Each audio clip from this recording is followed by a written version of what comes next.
মঙ্গলবার সকাল থেকেই ঢাকা বিশ্ববিদ্যালয়ের সিনেট ভবনে চিফ রিটার্নিং অফিসারের কার্যালয়ে শুরু হয় ডাকসু নির্বাচনের ফরম বিতরণ।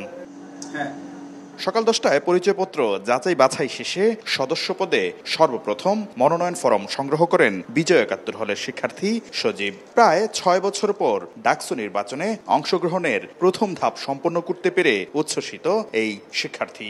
আকাঙ্ক্ষিত একটি নির্বাচন, এই নির্বাচনের মাধ্যমে স্টুডেন্টরা চায় যে তাদের একটা প্রতিনিধি নির্বাচিত হোক, এই প্রতিনিধিগুলো তাদের জন্য কাজ করুক। একে একে বেশ কয়েকজন শিক্ষার্থী বিভিন্ন পদে প্রতিদ্বন্দ্বিতার জন্য মনোনয়ন ফরম সংগ্রহ করেন। নির্বাচিত হলে শিক্ষার্থীদের অধিকার রক্ষায় নানা প্রতিশ্রুতি দেন তারা। এটা আমার প্রত্যাশা যে একটি ঢাকা বিশ্ববিদ্যালয়কে একটি আধুনিক জ্ঞান চর্চার কেন্দ্র এবং নিরাপদ বিশ্ববিদ্যালয় গড়ে তোলার যে প্রত্যয় আছে। শিক্ষকদের জন্য তাদের শিক্ষক সমিতি রয়েছে, কর্মচারীদের জন্য রয়েছে। ছাত্রদের এই জিনিসগুলো না থাকায় ছাত্রদের এই যে অধিকারগুলা এবং ছাত্রদের যে এগুলো হচ্ছে দিন দিন পিছিয়ে যায়। আর নির্বাচনের সুষ্ঠু পরিবেশ আছে জানিয়ে চিফ রিটার্নিং অফিসার বলছেন, ভোটার ও প্রার্থীদের মধ্যে কোনো বহিষ্কৃত শিক্ষার্থী ও মামলার আসামি থাকলে উপযুক্ত তথ্য প্রমাণের ভিত্তিতে প্রার্থী ও ভোটার তালিকা থেকে তার নাম বাদ পড়বে। আমরা সব মিটিং থেকে একটা জিনিস আমরা স্পষ্ট বার্তা পেয়েছি যে সবাই ইলেকশন চায়। তথ্য প্রমাণ থাকে যে হ্যাঁ সে অপরাধী,